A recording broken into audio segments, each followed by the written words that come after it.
মামা আপনি কান্না করছেন, আপনার ছেলে ঢাকা মেডিকেল পরে আপনি কান্না করছেন? আমার ছেলেটা ইয়াবা আসক্ত, গতকাল এসেছে শোকেজের গ্লাস ভেঙেছে, আলমিরার গ্লাস ভেঙেছে টাকার জন্য। বিশ্বাস করেন মামা, আমি মনে করছিলাম আমি যখন অসুস্থ হব আমার ছেলেটা আমাকে সুস্থ করবে। আজকে আমি সুস্থ মানুষকে আমার ছেলে অসুস্থ বানিয়ে দিচ্ছে। এমন বর্বর ছেলে আমি চাইনি, এমন অসভ্য ছেলে আমি চাইনি।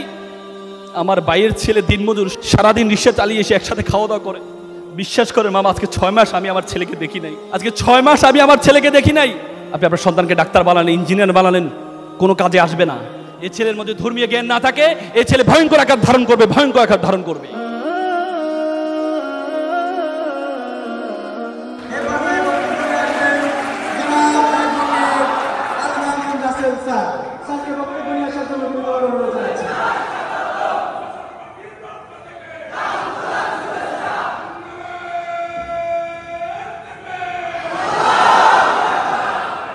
চাইনিজের একটা কথা বলেন যে তুমি যদি 1 বছরের ফলাফল চাও তাহলে তুমি মাছ চাষ করো, তুমি যদি 10 বছরের ফলাফল চাও তাহলে তুমি গাছ রোপণ করো, আর তুমি যদি 100 বছরের ফলাফল চাও তাহলে তুমি মানুষ চাষ করো। আজকে মানুষ চাষ করার জন্য যে চমৎকার আয়োজন করেছে, আমরা এটা করতালির মাধ্যমে তাদেরকে অভিবাদন জানাই। আমার মনে আছে 2008 সাল, আমি তখন ইন্টারে ভর্তি হই। এরকম একটা চমৎকার আয়োজন ছাত্র শিবিরের আয়োজন করেছিল, সেখানে আমার উপস্থিত হওয়ার সুযোগ হয়েছিল। সেখানে ঢাকা বিশ্ববিদ্যালয় থেকে একজন ভাই আসছিলেন। ওনার বক্তব্য দেওয়ার পরে ওনাকে আমি একটা প্রশ্ন, আজকে যেভাবে আপনারা প্রশ্ন করেছেন আমি ওনাকে একটা প্রশ্ন করেছিলাম। আমি প্রশ্ন করেছিলাম যে ভাইয়া আমি ঢাকা বিশ্ববিদ্যালয়ে ভর্তি হতে চাই, আমি কিভাবে ভর্তি হতে পারবো? সেদিন তিনি আমাকে বলেছেন, তুমি যদি ঢাকা বিশ্ববিদ্যালয়ে ভর্তি হতে চাও তাহলে তুমি যে শিক্ষা প্রতিষ্ঠানে পড়ছো সেই শিক্ষা প্রতিষ্ঠানের পাশাপাশি আরেকটি শিক্ষা প্রতিষ্ঠান ভর্তি হইতে হবে তোমাকে। তা আমি ভাবলাম এক প্রতিষ্ঠানে পড়ছি আবার আরেক প্রতিষ্ঠানে ভর্তি হইতে হবে, তো বললাম যে কি প্রতিষ্ঠান? বললো যে বাংলা ইসলামী ছাত্র শিবিরের মতো প্রতিষ্ঠানে তোমাকে ভর্তি হইতে হবে। সেদিন ওনার কথাটা আমার বিশ্বাসযোগ্য মনে হয় নাই, আমি বিশ্বাসও করিনি।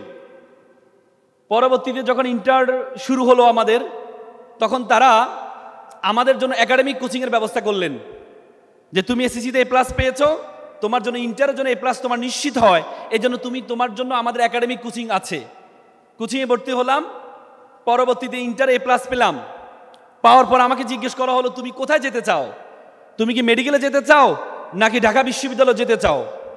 তখন আমি বললাম আমি ঢাকা বিশ্ববিদ্যালয়ে যেতে চাই। তাহলে বললো যে তোমার জন্য আমাদের ফোকাস অ্যাডমিশন কোচিং আছে, আর তুমি যদি মেডিকেলে যেতে চাও তোমার জন্য রেটিনা আছে। পরবর্তীতে ওনারা আমাকে নিয়ে এসে গ্রাম থেকে, আমি একটা অজপাড়া গ্রামে ছিলাম, আমাকে গ্রাম থেকে নিয়ে এসে ঢাকায় ফোকাসে ভর্তি করিয়ে দেয়। ভর্তি করে দিয়ে আমাদের প্রথম দিন আমাকে বলেছে তুমি যদি ঢাকা বিশ্ববিদ্যালয়ে ভর্তি হতে চাও তাহলে প্রথম দিন তোমাকে একটা কাজ করতে হবে, তুমি গিয়ে ঢাকা বিশ্ববিদ্যালয়টা দেখে আসবা। সেদিন আমি ঢাকা বিশ্ববিদ্যালয় দেখতে গিয়েছিলাম। ঢাকা বিশ্ববিদ্যালয় দেখতে গিয়ে সূর্যজন হলে প্রথমে ঢুকলাম। ঢুকার পর সেদিন সূর্যজন হলে সভাপতি ছিলেন ছাত্র শিবিরের, ওনার নাম ছিল মামুন। উনি আমাকে বলছে তোমার নামও মামুন, আমার নামও মামুন, আমার বিশ্বাস তুমি ঢাকা বিশ্ববিদ্যালয়ে চান্স পাবে এবং সূর্যজন হল তোমার অ্যাটেস্ট হবে। ওনার ইন্সপিরেশন পেয়ে 3 মাস পর আমি ঢাকা বিশ্ববিদ্যালয়ে ভর্তি পরীক্ষা 123তম হই। এটি বলার উদ্দেশ্য ছিল যে ছাত্র শিবির আমাকে দেখিয়েছে কিভাবে একটা অল্প থেকে একটা স্বপ্ন দেখা যায়, অল্প থেকে স্বপ্ন দেখা যায়, সেই স্বপ্ন বাস্তবায়ন করার জন্য কি কি করতে হবে প্রত্যেকটা জিনিস আমাকে শিখিয়েছে। কিন্তু কখনো আমাকে বলে নাই যে ঢাকা তুমি ছাত্র শিবিরের ফর্ম পূরণ করে তোমাকে সাথী সদস্য হইতে হবে। আজকে যে প্রোগ্রাম আয়োজন করেছে আপনাদেরকে প্রোগ্রামের অন্তর্ভুক্ত হওয়ার আগে কি একবার বলেছে যে ছাত্র শিবিরের ফর্ম পূরণ করে তারপরে এই প্রোগ্রামে আসতে হবে? বলেছিল? আমাদের বোনরা তো একটু আগে প্রশ্ন, বোনরা তো চাইলেও ছাত্র শিবির জয়েন করতে পারবে না, কারণ ছাত্র শিবিরের মেয়েরা অ্যালাউ না। এখন মেয়েরা ভাবতে পারে যে ছাত্র শিবির কি মেয়ে বিদ্বেষী? ছাত্র শিবির মেয়ে বিদ্বেষী না। ছাত্র শিবির যেহেতু নামটা ছাত্র দিয়ে শুরু, ছাত্র শব্দটা কমন জেন্ডার নয়, এটা একটা ম্যাসকুলিন জেন্ডার, এটার ফেমিনিন জেন্ডার হচ্ছে কি ছাত্রী। ছাত্র শিবির মনে করে তুমি একটা ছাত্রী, তোমার নিজের পরিচয় বিসর্জন দিয়ে তুমি ছাত্র দলের কর্মী বলবা, তখন বলবা যে আমি ছাত্র দলের কর্মী, ছাত্র লীগের কর্মী। তুমি ছাত্র পরিচয় কেন দিবা? তোমার তো একটা নিজস্ব আইডেন্টিটি আছে ছাত্রী। ছাত্র শিবির মনে করো যেহেতু তোমার সম্মান আলাদা, সেহেতু তুমি ছাত্রী সংস্থার মতো আরেকটা প্ল্যাটফর্মে গিয়ে সেখানে গিয়ে তুমি প্রধান হবে, সেখানে গিয়ে তোমার লিডারশিপ ক্যাপাসিটি তুমি গ্রো করবা। এবং ছাত্র শিবির তোমাদেরকে প্রত্যেককে বলে, আমি প্রত্যেককে বললাম, তোমরা এখানে সবাইকে ছাত্র শিবিরে অংশগ্রহণ করতে হবে না। তোমরা যদি দেশপ্রেমিক হয়ে যাও, তোমরা যদি সৎ হয়ে যাও, তোমরা যদি যোগ্য হয়ে যাও, তোমরা যদি নামাজি হয়ে যাও, তোমরা যদি তোমাদের প্রত্যেকে যে ধর্ম আছে সে ধর্মটা মেনে চলো, তাহলে তোমাদেরকে ছাত্র শিবির করতে হবে না। আজকে যেহেতু কোরআনে আমাদেরকে বলছে উখরিজাতিল লিন্নাস, আমাদেরকে সৃষ্টি করেছে মানুষের কল্যাণ করার জন্য। আজকে ছাত্র শিবিরে এই বড় আয়োজন করেছে তোমাদেরকে। স্যারের মতো, আমাদের বরকত স্যারের মতো একজন মেহমানকে সে চট্টগ্রাম বিশ্ববিদ্যালয় থেকে নিয়ে আসছে, আমাকে ঢাকা থেকে নিয়ে আসছে। এখানে পরাগ ভাইয়ের মতো উনি ডুয়েটের স্টুডেন্ট ছিলেন, একটা ইঞ্জিনিয়ার, ওনাকে নিয়ে আসছে। সোহেল ভাইকে নিয়ে আসছে। কেন নিয়ে আসছে? তোমাদেরকে স্বপ্ন দেখার জন্য। আজকে তুমি যদি স্বপ্ন নিজেকে তৈরি করতে পারো, স্বপ্ন বাজ হতে পারো, তোমার এক একটা স্বপ্ন আগামী 5 বছর 10 বছর পরে এই আয়োজনটা তোমার জন্য কত ইফেক্টিভ ছিল সেটি তখন বুঝতে পারবা। একটা স্কুল শিক্ষক তার ছাত্রদেরকে বললো, তোমরা প্রত্যেকে একটা বেলুন হাতে নাও। প্রত্যেকে একটা বেলুন হাতে নিল। বলে যে বেলুনে তোমার নামটা লিখো। প্রত্যেকে তার বেলুনে তার নামটা লিখলো। বলে যে বেলুনটা এবার ছেড়ে দাও। ছেড়ে দেওয়া হয়েছে। এরপরে শিক্ষক বলল, তোমার যে বেলুনটা আছে সেই বেলুনটা তুমি নাও। প্রত্যেকে 10 মিনিট ধরে খুঁজেছে, তার বেলুনটা সে খুঁজে পায় না। শিক্ষক বলে, এক কাজ করো, তোমার সামনে যে বেলুনটা আছে বেলুনটা হাতে নাও, যার নাম লেখা আছে তুমি তাকে দাও। দেখা গেল মাত্র 2 মিনিটের মধ্যে প্রত্যেকের বেলুন খুঁজে পেল। শিক্ষক বললো, এখান থেকে শিক্ষা কি? এখান থেকে শিক্ষা হচ্ছে আলটিমেটলি তুমি যদি সুখী হতে চাও তাহলে তুমি কখনো সুখী হতে পারবা না। তুমি যদি অপরকে সুখী করতে চাও তাহলে তুমি নিজেও সুখী হবা, অপরকেও সুখী করা সম্ভব। আজকে ছাত্র শিবির তোমাকে সুখী করার মাধ্যমে নিজে যে সুখী হওয়ার যে স্পৃহা, সেটি ছাত্র শিবিরকে সবচেয়ে বেশি উদ্বুদ্ধ করে। আজকে তোমরা এখানে যারা আছো, আমি তোমাদেরকে বলেছি যে যশোরের যশ আছে, জোশ আছে, কিন্তু সক্রেটিস একটা কথা বলেছে, beauty can not escape of calumny. সৌন্দর্য কখনো কলঙ্ক থেকে মুক্ত থাকতে পারে না। প্রত্যেকটা সৌন্দর্য কলঙ্ক আছে। তোমাদের একটা কলঙ্ক হচ্ছে, আমার স্যার ভূগোলের শিক্ষক, স্যার ভালো জানবেন, এই অঞ্চলে আত্মহত্যার হার সবচেয়ে বেশি। যশোর, ঝিনাইদহ, চুয়াডাঙ্গা এই অঞ্চলে দেখা গিয়েছে 11,000 এই পর্যন্ত আত্মহত্যা করেছে এই অঞ্চলে। তার মানে তোমরা আত্মহত্যা কেন করো? তোমরা আত্মহত্যা কেন করো? এই জন্যই করো, তোমরা মনে করো যে আল্লাহ তাআলা তোমাকে অনর্থক সৃষ্টি করেছেন। একবার একটা ছেলে ব্যবসা করতে গিয়ে ব্যর্থ হয়ে বড় একটা ব্রিজের উপরে গিয়েছে, আত্মহত্যা করবে, জীবন রেখে লাভ নাই। ব্রিজ থেকে দিল লাভ দেওয়ার পরে ওই দিক থেকে একটা নৌকা যাচ্ছিল, নৌকার মাঝে দেখে তাকে উঠে ফেললো। নৌকাতে উঠে বলে যে তুমি, বলে আমাকে কেন বাঁচালেন? আমি তো জীবন রাখবো না, আমি আত্মহত্যা করবো। বলছে ঠিক আছে, তোমাকে আমি শুধু একটা কাজ আছে, এই কাজটা করার পর তুমি আত্মহত্যা করে ফেলো। খুব ভালো কথা। তো পরে তাকে নিয়ে গেল, একটা ঘরে নিয়ে যাওয়ার পর একজন লোক বসে আছেন, যে আত্মহত্যা করবে সে পিছনে দাঁড়িয়ে আছেন। যিনি বসে আছেন একটু পরে বলে 2 কোটি। তো সে শুধু 2 কোটি শব্দটা শুনে, একটু পরে বলে 4 কোটি। সে তো বুঝতে পারছে না কি বলে, কিসের এগেনস্টে 2 কোটি 4 কোটি। একটু বলে 10 কোটি, একটু পরে বলে 20 কোটি। তো সে বললো যে ভাই, উনি হঠাৎ করে একবার বলে 2 কোটি, একবার বলে 4 কোটি, একবার বলে 10 কোটি, ঘটনা কি? বলে যে আমি ওনাকে জিজ্ঞেস করছিলাম যে এর 2টা চোখ বিক্রি করবো, উনি বলে 2 কোটি। আমি এরপরে বললাম তার 2টা কিডনিও বিক্রি করবো, এরপরে বলে 4 কোটি। এরপরে আমি বললাম যে পুরো শরীরটাই বিক্রি করবো, বলে যে 20 কোটি। এখন আপনি যেহেতু আত্মহত্যাই করবেন, এক কাজ করেন, 20 কোটি টাকা আমি ওনার থেকে নিই, 10 কোটি আপনি নিয়েন, আপনার পরিবার পরিজন নিবা, 10 কোটি আমি নিয়ে নিব। কি বলেন? বলে যে আমার দাম এত? বলছে হ্যাঁ, আপনার দাম তো উনি 20 কোটি বলে, কিন্তু বাইরে গেলে আরো বেশি পাওয়া যাবে। তো সে বলবে তাহলে কি ভাই কাজ শুরু করে দিই? বলে যে না আমি আত্মহত্যা করবো না। বলছে না, আত্মহত্যা আপনাকে বিক্রি করবো। না ভাই লাগবে না, আমার এই জীবন এত দামি জীবন, আমি এটাকে কি করবো না, নষ্ট করবো না। আজকে আমরা অল্পতে হতাশ হয়ে যাই, অল্পতেই মনে করে এই জীবনটা রেখে লাভ নাই। একবার হাদিসে আসছে, একটা পাহাড়ের উপরে একটা ব্যক্তি 400 বছর ধরে ইবাদত করছে। 400 বছর ধরে উপরে একটা গাছ আছে, ডালিম গাছ আছে, ডালিম খায়, আর নিচ থেকে পানি নিয়ে পানি খায়, আর সার্বক্ষণ ইবাদত করে। তো উনি যখন জান্নাতে যাবে, তখন আল্লাহ বলল যে তাকে আমার দয়া, তাকে জান্নাতে নিয়ে যাও। সে বলল এই আল্লাহ, আমি তো শুধু আপনার ইবাদতই করছি, তাহলে দয়া লাগবে কেন? আমি তো আমলনামা দিয়ে আমি জান্নাতে যাওয়ার কথা। আল্লাহ বলল তাই? বলে ঠিক আছে, তার আমলনামাগুলো এক পাল্লা উঠাও, আর তার একটা চোখ এক পাল্লা উঠাও। দেখা গেল তার একটা চোখের যে ওজন সেটা কি নিচে নেমে গেল, পাল্লাটা উপরে উঠে গেল। তখন বললো যে আল্লাহ আমি ক্ষমা চাই, আমি আপনার দয়া ছাড়া জান্নাত পাবো না।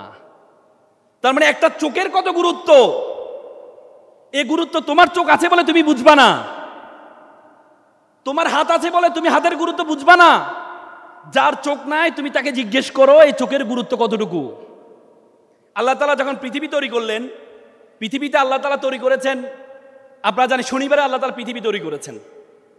শনিবারে পৃথিবী তৈরি করার পরে পৃথিবীটা কম্পন শুরু হয়েছে। বিজ্ঞান বলে আমাদের পৃথিবীটা তার নিজস্ব কক্ষপথে প্রায় 600 কিলোমিটার পার আওয়ার ঘুরে। এখন আমরা ভাবি আমরা ঘুরাটা দেখি না কেন? আমাদের কাছে এই তথ্যটা অবাক লাগতো তখনই যতক্ষণ পর্যন্ত বিমান আবিষ্কার হয় নাই। আজকে আমরা যে একটু আগে যে বিমানে করে আসছি, সেই বিমানটা চলছে প্রায় 200, 250, 300 কিলোমিটার বেগে, কিন্তু ভিতরে আমরা বসে চা খেতে পারছি, কফি খেতে পারছি। ভিতরে আমাদের মনে হয় নাই যে এটা এত স্পিডে ঘুরছে। তেমনি পৃথিবীটা এভাবেই ঘুরছে, কিন্তু আমরা ভিতরে বসে আছি বলে আমরা সেটা বুঝতে পারছি না। পৃথিবী যখন কম্পন শুরু হয়েছে তখন আল্লাহ তাআলা পাহাড়, দ্বিতীয় দিন পাহাড় আবিষ্কার করে পাহাড়কে পেরেক স্বরূপ এই কম্পন বন্ধ করার জন্য দিয়ে দিলেন। কারণ আল্লাহ তাআলা বললেন যে আলাম নাজআল আরদা মিহাদ, আমি এই পৃথিবীটাকে সমতল তৈরি করিনি, ওয়াল জিবালা আওতাদা, আর আমি পাহাড়কে, জিবাল মানে পাহাড়, পাহাড়কে আমি পেরেক স্বরূপ তৈরি করেছি। যখন উনি পেরেক পাহাড় বসিয়ে দিলেন তখন পৃথিবীর কম্পনটা বন্ধ হয়ে গেল। তখন ফেরেশতারা জিজ্ঞেস করে আল্লাহ পাহাড়ের চেয়ে কি শক্তিশালী কিছু আছে? আল্লাহ বলছে আছে, লোহা। তখন বলে তো লোহা, কারণ লোহা দিয়ে কি করা হয়? পাহাড়কে কাটা হয়। তখন জিজ্ঞেস করলো হলো লোহা একটা সূরার নাম আছে কোরআন, একটা সূরার নাম হাদিদ। হাদিদ লোহা। পরবর্তীতে বললো যে লোহার চেয়ে শক্তিশালী কিছু আছে? বলে যে আছে, আগুন, নার। কারণ আগুন দিয়ে কি হয়? লোহা গলানো হয়। তারপর যে আগুনের চেয়ে শক্তিশালী আছে? তাহলে বলছে আছে, মা মানে পানি, কারণ পানি দিয়ে আগুন নিবানো হয়। বলছে পানির চেয়ে শক্তিশালী কিছু আছে? বলছে আছে, রেহ বাতাস। তখন বলে বাতাসের শক্তিশালী আছে? তখন বলছে নাম ইন্না বানি আদম, আছে, তবে মানুষ হচ্ছে তার চেয়ে বড় শক্তিশালী। তারপরও আমরা বলি আল্লাহ তাআলা আমাকে অনর্থক সৃষ্টি করেছেন। আমরা উঠতে পারি না, কিন্তু বিমান আবিষ্কার করে বিমান দিয়ে আমরা উঠতে পারি, প্যারাসুট আবিষ্কার করে প্যারাসুট দিয়ে আমরা উঠতে পারি। আমরা পানির নিচে যেতে পারি না, কিন্তু আমরা সাবমেরিন আবিষ্কার করে সাবমেরিন দিয়ে পানির নিচে যেতে পারি। তার মানে আমাদের যে ক্ষমতা আছে, যে শক্তি আছে, আমরা সেই শক্তি সম্বন্ধে ধারণা নেই। আল্লাহ তাআলা কোরআনে বলেছে ওয়ামা খালাকনাস সামা ওয়ামা বাইনাহুমা বাতিলান। আল্লাহ বলেছে আমি আসমান এবং জমিনে যা কিছু সৃষ্টি করেছি কোনো কিছু আমি অনর্থক সৃষ্টি করিনি। তোমাকে আল্লাহ তাআলা অনর্থক সৃষ্টি করেনি, কিন্তু তুমি সেই পর্যন্ত যেতে পারো নাই বলেই তুমি মনে করো আল্লাহ তাআলা তোমাকে অনর্থক সৃষ্টি করেছে। এই জন্য জীবনটাকে এভাবে হেলে ফুলে বেরবা না তোমরা। এই জীবনের গুরুত্ব অনেক বেশি। এই জীবনে প্রত্যেকে আল্লাহ তাআলা প্রত্যেকে এক একটা উইকনেস দিয়েছেন, এক একটা স্ট্রেংথ দিয়েছেন। তোমাদেরকে সেই উইকনেসটা বের করতে হবে, সেই স্ট্রেংথটা উইকনেসটা পিছনে ফেলে স্ট্রেংথ নিয়ে কাজে লাগাইতে হবে তোমাদেরকে। তোমরা মিস্টার বিনের নাম শুনেছো? নাম শুনেছো না? মিস্টার বিনের মুখে জড়তা ছিল, ভালো করে কথা বলতে পারতো না। তো মিস্টার বিন অক্সফোর্ডের ছাত্র ছিল। সে যখন অক্সফোর্ডে ভর্তি হয় তখন তার খুব স্বপ্ন সে নাটিকা করবে। তো সে অক্সফোর্ড থিয়েটারে যায়, থিয়েটারে গিয়ে বলো যে আমি নাটিকা করতে চাই। বলো ঠিক আছে, তোমাকে একটা ডায়লগ দিয়েছে, ডায়লগটা দাও। তো সে ডায়লগটা দিতে পারে না। পরে তো মিস্টার বিনকে তারা বলছে না, যে ডায়লগ দিতে পারে তারা দিয়ে নাটিকা কি হবে? কিন্তু মিস্টার বিন চিন্তা করলো আমি ডায়লগ দিতে পারি না, আমি এমন একটা অভিনয় আবিষ্কার করব, এমন একটা অভিনয় করব যে অভিনয় কোনো ডায়লগ দিতে হবে না। দেখা গেছে মাত্র 3 বছরের পরে মূক অভিনয়ের মাধ্যমে মিস্টার বিন এত জনপ্রিয় হয়েছে, পরে অক্সফোর্ড থিয়েটার তাকে নিয়ে পুরস্কৃত করেছে।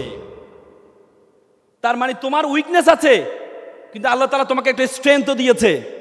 আজকে একটু সুন্দর না হলে মন খারাপ করি, আমার বান্ধবীটা কত সুন্দর, আমি একটু কালো। আমার বন্ধুরা দেখতে লম্বা, আমি খাটো, দেখতেও সুন্দর না। আমার বান্ধবীকে আল্লাহ টাকা দিয়েছে, আমাকে টাকাও দেয় নাই। না, তোমাকে আল্লাহ তাআলা একটা ইউনিক কিছু দিয়েছেন। তোমাদের এই সাতক্ষীরা মোস্তাফিজুর রহমান নাম শুনেছো না? হ্যাঁ, নাম শুনেছে না? মোস্তাফিজকে দেখতে খুব সুন্দর, অনেক লম্বা, খুব সুন্দর কথা বলতে পারে, হ্যাঁ। কিন্তু মোস্তাফিজ এত হিরো কিভাবে হলো? মোস্তাফিজুর রহমান যখন প্রথম সানরাইজার হায়দ্রাবাদে খেলতে যাবে, সেখানে তাকে নেওয়ার পরে সে তো ইংরেজি বলতেও পারে না, বুঝেও না। তাকে ইংরেজি যে কোচিং স্টাফরা যারা আছে তারা বলে ডানের দিকে, সে যায় বামে, তারা বলে বামে, সে যায় ডানে। তখন তারা চিন্তা করলো এরা তো ইংরেজি শিখাইতে হবে, নাইলে তো হবে না, ডিরেকশন তো বুঝবে না। পরে তার জন্য একজন ইংরেজি টিউটর রাখা হলো। দেখে যে তারা ইংরেজি কি শিখাবে, টিউটর নিজে বাংলা শিখে যাচ্ছে। তখন তারা চিন্তা করলো না, এই এর দিয়ে হবে না, এক কাজ করি আমরা। পরবর্তীতে তারা একজন দোভাষী, পশ্চিমবঙ্গ থেকে একজন দোভাষী নিয়ে যায়। দোভাষী নিয়ে তাকে কি বলে যে এই আমরা সবাই বাংলা শিখি। তো পরে স্টাফ যারা আছে সবাই বাংলা শিখে শুরু করলো, যে আমরা বাংলা শিখে অ্যাটলিস্ট তাকে ডিরেকশন দিতে পারবো যে এদিকে যা, ওদিকে যা, সামনে যা, পিছনে যা। তার মানে এখান থেকে শিক্ষা কি? তুমি যদি যোগ্য হও তাহলে পুরো পৃথিবী তোমার সাথে অ্যাডজাস্ট করবে, পৃথিবী তোমাকে রিড করবে।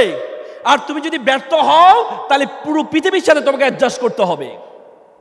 এই জন্য নিজের উইকনেসের দিকে তাকাবা না। একটা ছেলে খুব দেখতে খুব সুন্দর, প্লে বয়, সুন্দরী মেয়েরা তার পিছনে ঘুরে সব সময়। এখন মেয়েদের পিছনে সময় দিতে দিতে পড়াশোনা আর করে নাই, পড়াশোনা শেষও করতে পারেন, বয়স পার হয়ে যাচ্ছে। চিন্তা করলো পরবর্তী জেনারেশন তো লাগবে, বিয়ে শাদী তো করা দরকার। আমি বন্ধুরা বলবো বন্ধু বিয়ে শাদী করবো, বন্ধুরা বলতে বিয়ে শাদী করবা কিন্তু টাকা পয়সা দ্বারা তো বিয়ে শাদী করতে পারবা না। সে বলে এটাও ঠিক, কি করা যায়? এক বন্ধু খুব কুবুদ্ধি সম্পন্ন, সে বলে বন্ধু এক কাজ কর, একটা চাকরিজীবী মেয়েকে বিয়ে কর, তাহলে তোর ওর বেতন দিয়ে তুই চলতে পারবি। সে বলতে ভালো কথা। তো পরে বন্ধুদেরকে বলে বন্ধু একটা মেয়ে পেয়েছি, মেয়ে দেখতে যাব। বন্ধুরা তো ভাবছে তার পিছনে সুন্দরী মেয়েরা ঘুরে, কত বড় সুন্দরী মেয়েকে সে বিয়ে করতে যাচ্ছে, এই বিশ্ব সুন্দরীকে একটু দেখা দরকার। বন্ধুরা ব্যাপক আয়োজন নিয়ে গেল, গিয়ে দেখে যে মেয়েটা কালো। বন্ধু মেয়ে তো কালো, যা বেটা, নদীর জল গোলা ভালো, জাতের মেয়ে কালো ভালো। একটু পরে দেখেন যে মেয়েটা টেডা। বন্ধু মেয়ে তো টেডা, যা বেটা, এটা লক্ষ্মী টেডা। মানে তার যতগুলো উইকনেস আছে প্রত্যেকটা উইকনেস স্ট্রেংথে পরিণত হয়েছে কিসের কারণে? কিসের কারণে? তার যোগ্যতার কারণে। তার মানে আল্লাহ তাআলা তোমাকে উইকনেস দিয়েছেন, কিন্তু আল্লাহ তাআলা তোমাকে যোগ্যতা দিয়েছেন। সে যোগ্যতাটা তোমাকে নিশ্চিত করতে হবে, সে যোগ্যতাটা তোমাকে নিশ্চিত করতে হবে। সে যোগ্যতা যদি নিশ্চিত করতে না পারো তাহলে তুমি মনে করবা আল্লাহ তাআলা তোমাকে অনর্থক সৃষ্টি করেছেন। এই পৃথিবী এত বিশাল পৃথিবী, এই বিশাল পৃথিবীর আয়তন কত জানো তোমরা? পৃথিবীর আয়তন কত জানো? আমাদের পৃথিবীর আয়তন কত? 52 কোটি বর্গ কিলোমিটার। কত কোটি? 52 কোটি বর্গ কিলোমিটার। এটা 195টি দেশ আছে, 7টি মহাদেশ আছে, 5টি মহাসাগর আছে। এই পৃথিবীটাকে আমরা যে সূর্যটা দেখতে পাই, সূর্যের মধ্যে ঢুকিয়ে দেওয়া হয়, তাহলে কতগুলো পৃথিবী ঢুকিয়ে দেওয়া সম্ভব জানো? 13 লক্ষ পৃথিবী ঢুকিয়ে দেওয়া সম্ভব। কত লক্ষ? কত লক্ষ? 13 লক্ষ। 13 লক্ষ পৃথিবী ঢুকিয়ে দেওয়া সম্ভব। আর সূর্য একটা নক্ষত্র, সূর্য একটা নক্ষত্র। বলে যায় বিশ্বজগতে একটা নক্ষত্র আছে বেটেল জুয়েস। এই বেটেল জুয়েসের আয়তন কত জানো? সূর্য থেকে 33 কোটি গুণ বড়। চিন্তা করতে পারো, এক সূর্যের মধ্যে পৃথিবী ঢুকবে 13 লক্ষ, আর এই সূর্য থেকে 33 কোটি গুণ বড় আরেকটা নক্ষত্র আছে। এই বিশ্বজগতে যা কিছু আছে আল্লাহ তাআলা তোমাকে আমাকে বলছে আশরাফুল মাকলুকাত, আমরা সৃষ্টির সেরা জীব। আল্লাহ বলছে কুনতুম খায়রা উম্মাত, you are the noblest nation, you are the best nation. আল্লাহ বলেছে আমি এই বিশ্বজগতে যা কিছু আছে সবকিছু আমি তোমার জন্য সৃষ্টি করেছি। আল্লাহ কোরআনে বলেছে হুয়াল্লাযী খালাকালাকুম মা ফিল আরদি জামিয়া, আমি এই আসমান এবং জমিনে যা কিছু আছে সবকিছু আমি তোমার জন্য সৃষ্টি করেছি। আর তোমাকে আমি কেন সৃষ্টি করেছি জানো? তোমাকে আমি কেন সৃষ্টি করেছি জানো?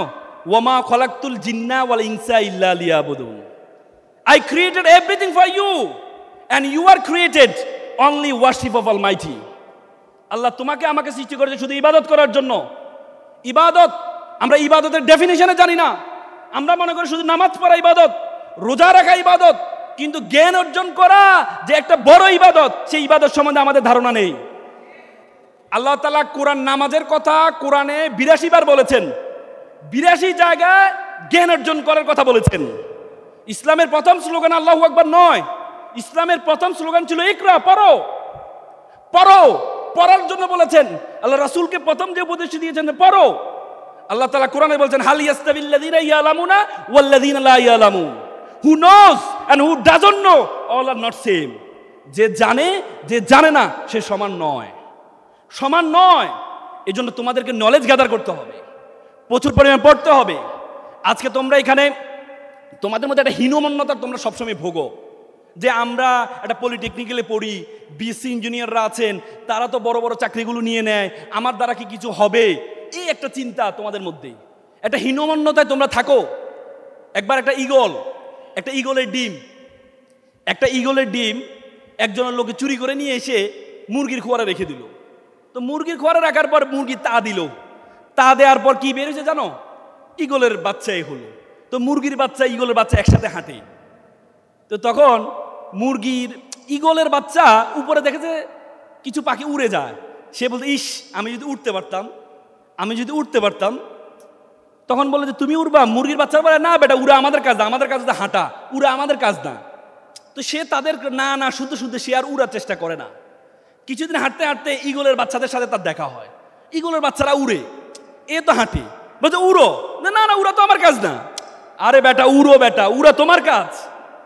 পরেতে সে ইন্সপিরেশন পেয়ে কি করে উড়া শুরু করে দেয়। উঠতে সে যায়, সে উঠতে গিয়ে পরে মুরগির বাচ্চাদের সাথে দেখা হয়। বলে, দেখো তোমরা সবসময় আমাকে বলো যে আমার দ্বারা কিছু হবে না, আমার মাথার মধ্যে ঢুকে আছে আমার দ্বারা কিছু হবে না, আমি উঠতে পারবো না। কিন্তু আমি যখন ইন্সপিরেশন পেয়েছি উড়া শুরু করে দিয়েছি। আজকে তোমরা যারা এখানে ইঞ্জিনিয়ার হবা, তোমরা চাকরির পিছনে দৌড়াবা না, ওয়ারেন বাফেট বলেছে চাকরির যে বেতন, এই বেতন হচ্ছে একটা বিষ, যে বিষ দিয়ে মানুষের স্বপ্নকে বিক্রি করে দেয়। তোমরা চাকরির পিছনে দৌড়াবা না, চাকরি তোমাদের জন্য না। তোমরা এক একটা উদ্যোক্তা হও, তোমরা বড় ব্যবসায়ী হও। আলিবাবার প্রতিষ্ঠাতা জ্যাক মা একটা চমৎকার কথা বলেছেন। তিনি বলেছেন, একটি বানরকে যদি বলা হয় একটি কলা দিয়ে আর $100 নোট দিয়ে তুমি কোনটা নিবে, বানরে কলাটি গ্রহণ করে নেয়। বানর কি নেয় না? $100 নোটই নেয় না, কারণ বানর জানে না $100 দিয়ে শত কলা কিনা সম্ভব। তেমনি তরুণ প্রজন্মকে যদি বলে তুমি কি ব্যবসা করবা নাকি চাকরি করবা, তরুণ প্রজন্ম চাকরিটি গ্রহণ করে নেয়। তরুণ প্রজন্ম জানে না ব্যবসা দিয়ে শত মানুষকে চাকরি দেওয়া সম্ভব। এই জন্য তোমরা ব্যবসা করবা। ইসলামের যে 12 জন আশারে মুবাশশারা 10 জন যারা জান্নাতের সুসংবাদ পেয়েছে, তাদের মধ্যে 8 জন ছিলেন ব্যবসায়ী। এবং আমরা সিন্দাবাদের গল্প শুনেছি, সিন্দাবাদ আরব থেকে আসতেন ব্যবসায়ীরা। আজকে আমাদেরকে বলেছে ফকির থাকো, আমাদের মাথায় ঢুকিয়ে দেওয়া আছে ফকির থাকো, চাকরি করো। কিন্তু না, ইসলামের আল্লাহর রাসূল একটা ব্যবসার কথা কোরআনে সরাসরি আছে, সেটি হচ্ছে ব্যবসা। বলেছে আহাল্লাল বাইয়া ওয়া হারামার রিবা। এই জন্য তোমরা গরিব, তোমাদের মাথার মধ্যে ঢুকিয়ে দিয়েছে চাকরি করো না, তোমরা এক একজন উদ্যোক্তা হবা, এক একজন ব্যবসায়ী হবা। যদি ব্যবসায়ী হতে পারো তাহলে তোমরা এক জায়গায় গিয়ে রাজ করতে পারবা। আমরা ব্যবসায়ী হওয়ার ক্ষেত্রে আমরা সবসময় তাকাই যে আমার তো টাকা নাই, মূলধন নেই, আমার তো ব্যবসায়ী হওয়ার এমন কোনো পণ্য নেই যে পণ্য নিয়ে আমি ব্যবসা করব। আমি ওই দিন রাসূলের সিরাত পড়ছিলাম, আমি খুব অবাক হয়ে গেলাম। মক্কাতে কিন্তু খেজুর নেই, ফল নেই, কোনো কিছুই নেই। কিন্তু সিরাতে যত বড় বড় ব্যবসায়ী আছে, সব ব্যবসায়ী কিন্তু মক্কার। আব্দুল্লাহ বিন আউফ, ওসমান ইবনে আফফান, হ্যাঁ, বড় বড় ব্যবসায়ী যারা ছিল সবাই ছিল মক্কার। এবং ওনারা যখন মক্কা থেকে মদিনাতে হিজরত করতে গিয়েছেন তখন খালি হাতে গিয়েছেন। এবং মদিনাতে গিয়ে যারা সবচেয়ে বড় ব্যবসায়ী হয়েছেন সবাই মক্কার বড় বড় ব্যবসায়ী হয়েছেন। তার মানে টাকা, সুযোগ, অপরচুনিটি কখনো মানুষকে ব্যবসায়ী বানায় না। মানুষকে ব্যবসায়ী বানায় হচ্ছে তার ইচ্ছা শক্তি, তার থিঙ্কিং, তার চিন্তা মানুষকে বড় ব্যবসায়ী বানায়। তোমরা যদি মনে করো যশোরে ভালো কিছু নাই, আমি যশোর কি করব, কিন্তু তোমার ইচ্ছা শক্তি যদি ভালো হয়, তুমি এই ইচ্ছা শক্তি দিয়ে ভালো জায়গা যেতে পারবা। দেখো স্যার ভালো জানবে, সিঙ্গাপুরকে একসময় মালয়েশিয়ার ফিশিং ভিলেজ বলা হইতো। মানে ফিশিং ভিলেজ একসময় মালয়েশিয়া থেকে সিঙ্গাপুরকে বের করে দিয়েছিল।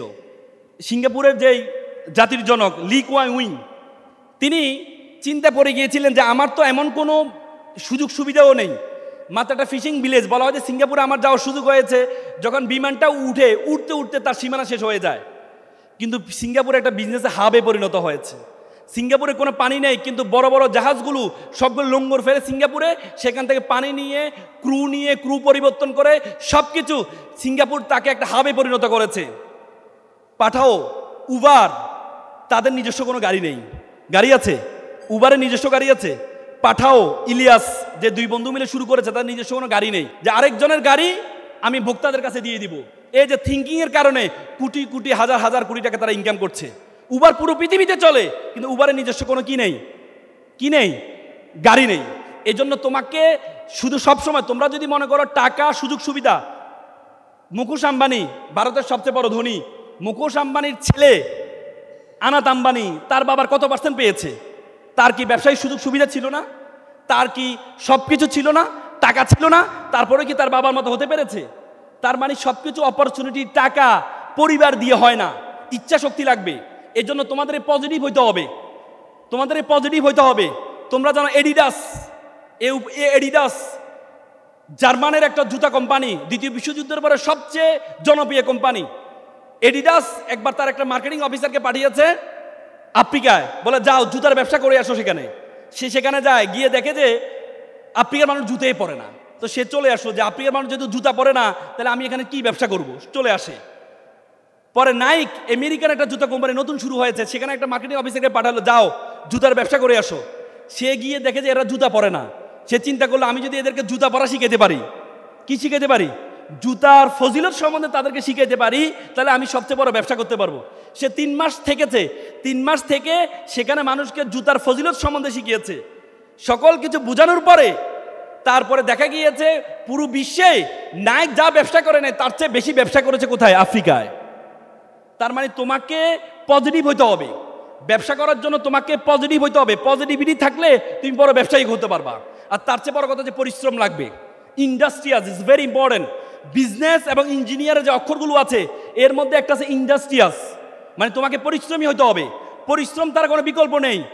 ওয়ারেন বাফেট আরেকটা চমৎকার কথা বলেছে আমি অনেক মেধাবীকে হারতে দেখেছি, কিন্তু কোনো পরিশ্রমীকে আমি হারতে দেখি নাই। কোনো পরিশ্রমী কখনো হারতে পারে না। তুমি যদি পরিশ্রম করতে পারো, স্মার্টলি পরিশ্রম করতে পারো, তাহলে তুমি কখনো হারবা না। আমি তোমাদেরকে একটা এক্সাম্পল, একটা স্টোরি কানেক্ট করি। একবার একটা অঞ্চলে তারা একটা মন্দির বানাবে। তো তারা চিন্তা করলো মন্দিরের জন্য কি লাগে, মূর্তি লাগবে।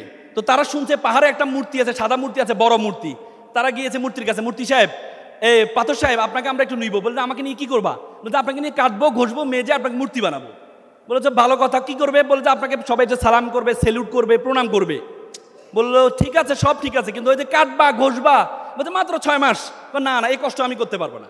এটা ছাড়া যদি কোনো, বলছে না এভাবে নিলে তো আপনাকে কেউ প্রণাম করবে না। তখন সে বললো না তাহলে আমি এই কষ্ট করতে পারবো না। তখন তার পাশে একটা অবহেলিত পাথর ছিল, কালো পাথর। বলে স্যার আমাকে নিয়ে যান। বলে তোমাকে নিব? বলছে হ্যাঁ স্যার আমাকে নিয়ে যান, আমাকে কাটেন, ঘষেন, মাজেন, কোনো সমস্যা নেই। পরে তাকে নিয়ে 6 মাস ধরে কেটে ঘষে মেজে মূর্তি বানালো, মন্দিরে রাখলো। সবাই এসে তাকে প্রণাম করে, সালাম করে, নারিকেলে পানি ঢালে। পরে মন্দির কর্তৃপক্ষ দেখলো বিশাল লাইন নারিকেল নিয়ে। এই প্রত্যেকটা নারিকেল যদি মন্দিরের দেয়ালে ভাঙে, দেয়াল ভেঙে যাবে। তখন তারা চিন্তা করলো এই নারিকেল ভাঙার জন্য একটা পাথর লাগবে। তখন গেল সাদা পাথরের কাছে, পাথর সাহেব আপনার একটা কাজ পেয়েছি। কি কাজ? কোনো কষ্ট নাই, কাটাকাটি নাই, কিচ্ছু নাই, শুধু বসাবো, মানুষ এসে শুধু নারিকেল ভাঙবে। ফাইন, ঠিক আছে আমাকে নিয়ে যাও। পরে না হলে মন্দিরের মুখে রাখলো, সবাই এসে নারিকেল ভাঙে। জুতো খুলে গেলে এটার উপর জুতো রেখে জুতোর পিতি লাগায়, জুতোর মধ্যে কোনো ময়লা লাগলে ময়লাটা মুছে, এরপরে পানিটা নিয়ে ওই কালো মূর্তির উপর ঢালে।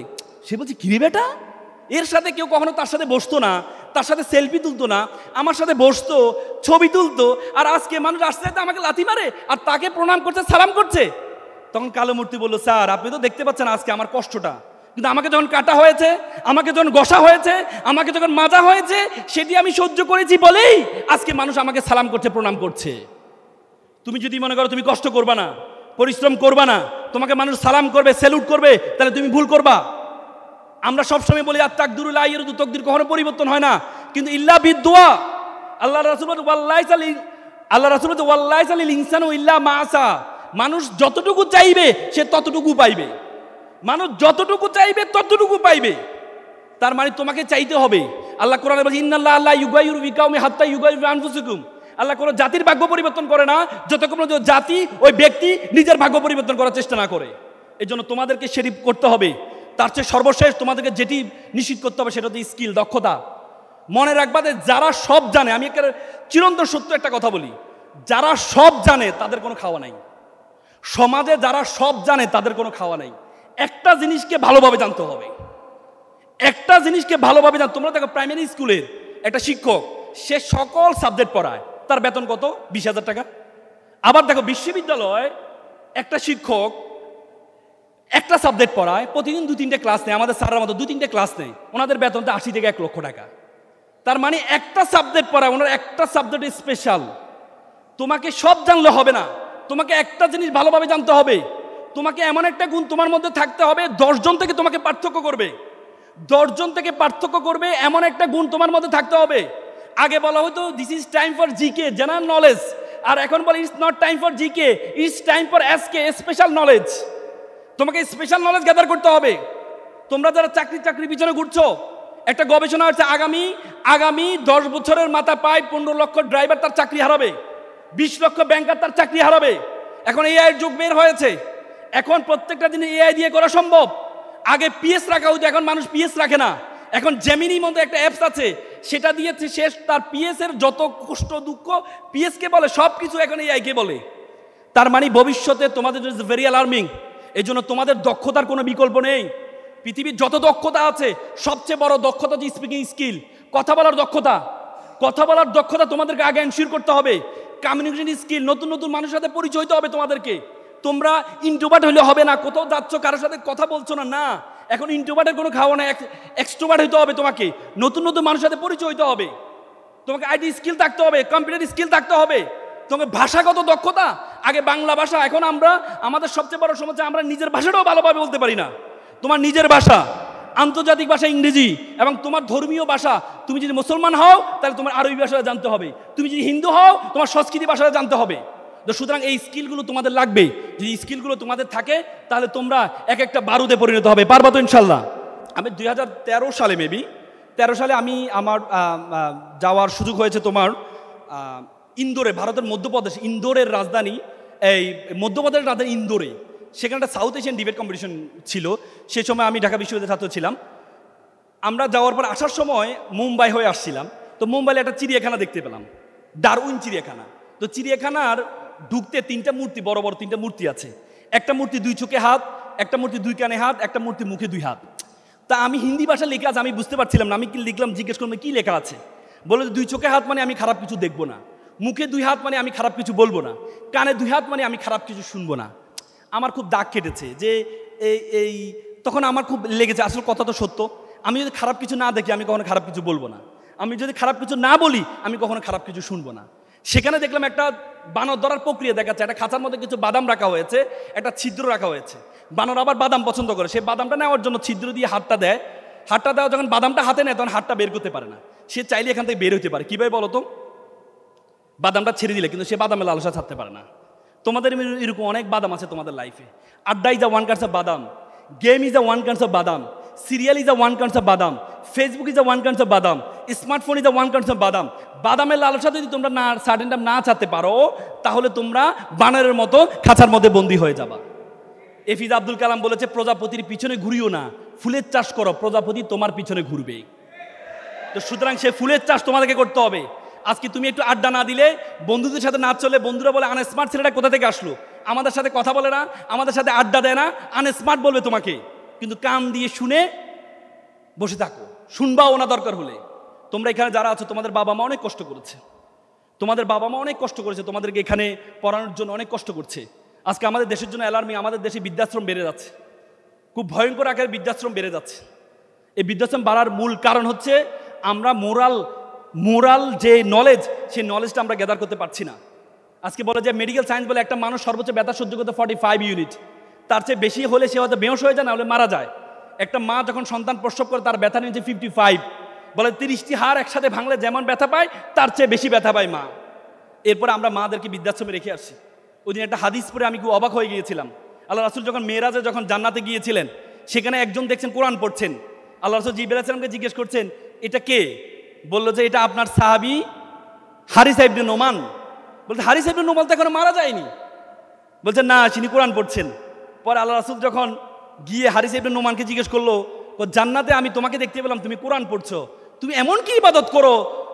তখন বলে, ইয়া রাসূলুল্লাহ, আমি তো কোনো ইবাদত, স্পেশাল কোনো ইবাদত করি না। আমার শুধু মা অসুস্থ, মাকে আমি উনি গোসল করতে পারে, আমি গোসল করিয়ে দিই, খাইতে পারে না, আমি খাওয়াই দিই, আমি এই কাজটা করি, আমি তো স্পেশাল কোনো কিছু করি না।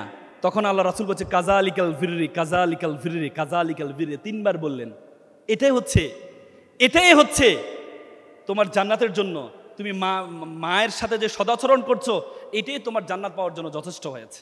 তো সুতরাং তোমার মা বাবার সাথে এটা করবা না। আমি আসলে একটা জিনিস না বলে পারি না, আমার জীবনে সবচেয়ে বেশি দাগ কেটেছে, আমার জীবনকে পরিবর্তন করার জন্য এটা সবচেয়ে বেশি দাগ কেটেছে।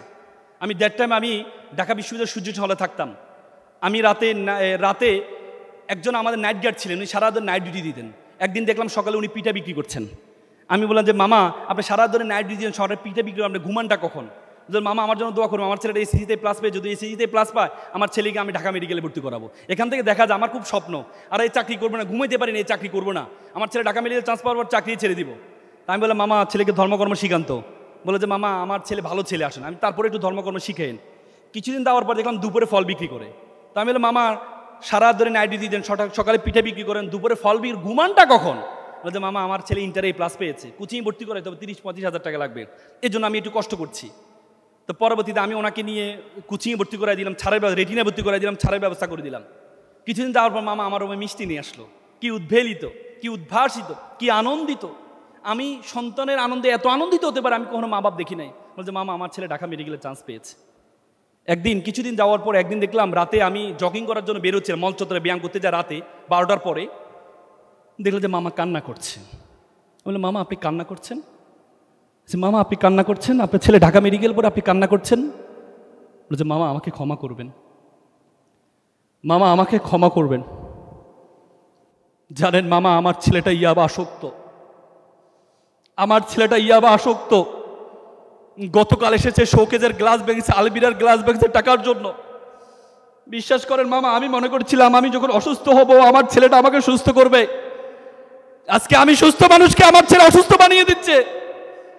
এমন বর্বর ছেলে আমি চাইনি, এমন অসভ্য ছেলে আমি চাইনি। আমার বাইয়ের ছেলে দিনমজুর, সারাদিন রিক্সা চালিয়ে এসে একসাথে খাওয়া দাওয়া করে। বিশ্বাস করেন মামা, আজকে 6 মাস আমি আমার ছেলেকে দেখি নাই, আজকে 6 মাস আমি আমার ছেলেকে দেখি নাই।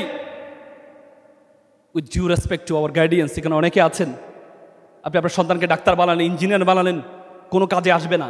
এ ছেলের মধ্যে ধর্মীয় জ্ঞান না থাকে, এ ছেলে ভয়ঙ্কর আকার ধারণ করবে, ভয়ঙ্কর আকার ধারণ করবে। ইংল্যান্ডে 40 বছর কোনো শিক্ষা ব্যবস্থা, কোনো ধর্ম ছিল না।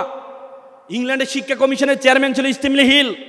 উনি একদিন চিৎকার করে বলছিলেন, if you teach your children 3 years, তুমি যদি তোমার সন্তানকে 3টি আর শিক্ষা দাও, রিডিং, রাইটিং, আর্থমেটিক, তুমি যদি তোমার সন্তানকে 4র্থ আর্টটি শিক্ষা দিতে ভুলে যাও, দ্যাট ইজ আর রিলিজিয়ন, তাহলে তুমি তোমার সন্তান থেকে 5ম আর্টটি পাবা, রেসকিলিটি, বর্বরতা, বর্বরতা, বর্বরতা। দব্র আপনাকে শিক্ষা দে, ওয়াকফিদ লাহুমা জানাউজুল মিনার রহমা ওয়াকুল রব্বির হামুমা কমা রব্বাইয়ানি সগীরা। হে আল্লাহ, আমার মা বাবা আমাকে যেভাবে লালন পালন করেছে, তুমি আমার মা বাবাকে সেভাবে লালন পালন করো। ধর্ম আপনাকে শিক্ষা দে, ওয়ালা তাকুল্লাহুমা উফি ওয়ালা তানহারহুমা ওয়াকুল্লাহুমা কাউলান কারীমা, তোমরা মা বাবার সাথে উফ শব্দই পর্যন্ত ব্যবহার করো না। ধর্ম আপনাকে, আল্লাহ রাসূল বলেছে, মাল্লাইসা মাল্লাম ইউরহামা সগীরা ওয়ালাম ইয়খরু কাবীরানা, তুমি আমার উম্মত নয় যদি বড়দেরকে শ্রদ্ধা না করো, ছোটদেরকে স্নেহ না করো। It's the religion, each and every religion respect parents. অত সৈন্য হ কিলু কামরূপ রোহিত কপদগিনী নির্বিষ্টাহ দলবক পিঙ্গ কদলী কুঞ্জ ব্রহ্মদ বানরা পহিতন প্রকৃতি বিলক্ষণী কর্ণা করং গ্রাহিত। প্রত্যেকটা ধর্ম পিতামাতাকে শ্রদ্ধার কথা বলেছেন। তো সুতরাং এখানে যারা আছো, তোমরা যদি হিন্দু ধর্মের হও তুমি মন্দিরে যাবা নিয়মিত, তুমি যদি খ্রিস্টান হও তুমি গির্জা যাবা নিয়মিত, তুমি যদি মুসলিম হও তুমি মসজিদে যাবা। আর সব সময় যারা সৎ সঙ্গের সাথে থাকবা, যারা নামাজ পড়ে তাদের সাথে থাকবা, যারা ভালো কাজ করে তাদের সাথে থাকবা।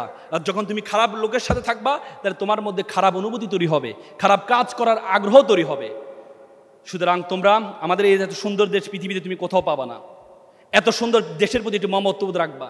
2000 ছাত্র জীবন দিয়েছে, 2000 ছাত্র জীবন দিয়েছে। যে ছাত্রগুলোকে আমরা বলতাম ফার্মের মুরগি, যে ছাত্রকে বলতাম এ ছাত্ররা পাবজি খেলে, কিন্তু সে ছাত্ররা দেশ রক্ষা করার জন্য স্লোগান দিয়েছে, বুকের মধ্যে অনেক ঝড়, বুক পেতেছি গুলি কর। সে ছাত্রদের জন্য আমাদের দায়িত্ব কর্তব্য আছে। পৃথিবীতে এত সুন্দর দেশ তুমি কোথাও পাবা না। I have visited 26 all over the world. আমি পৃথিবীর 26টা দেশে গিয়েছি। যখনই গিয়েছি একদিন থেকে 2 দিন থেকে দেশের জন্য অন্যরকম ভালোবাসা তৈরি হয়েছে। কিছুদিন আমি রাশিয়া গিয়েছিলাম, রাশিয়া নামাজ পড়ার জন্য অজু করবো, পানি হাত দিয়েছি, -25, আমার আঙ্গুল ফেটে রক্ত বের হয়েছে। পৃথিবী অনেক দেশ আছে, নরওয়ে 3 মাস রাত হয় না, 3 মাস দিন হয় না। এত সুন্দর দেশ তুমি কোথাও পাবা না। জন অফ কেনেডি বলছে, you don't ask what country can do for you, you can ask you can do for you country. তুমি জিজ্ঞেস করো তোমার দেশ তোমাকে কি দিয়েছে, বরং তুমি জিজ্ঞেস করো তুমি তোমার দেশের জন্য কি করছো। তো সুতরাং দেশের প্রতি মমত্ববোধ, পিতা মাতার প্রতি ভালোবাসা, নিজেকে একজন যোগ্য উদ্যোক্তা এবং ভালো জায়গায় নিয়ে এই দেশকে সুন্দর করবো ইনশাল্লাহ। পারবা তো ইনশাল্লাহ?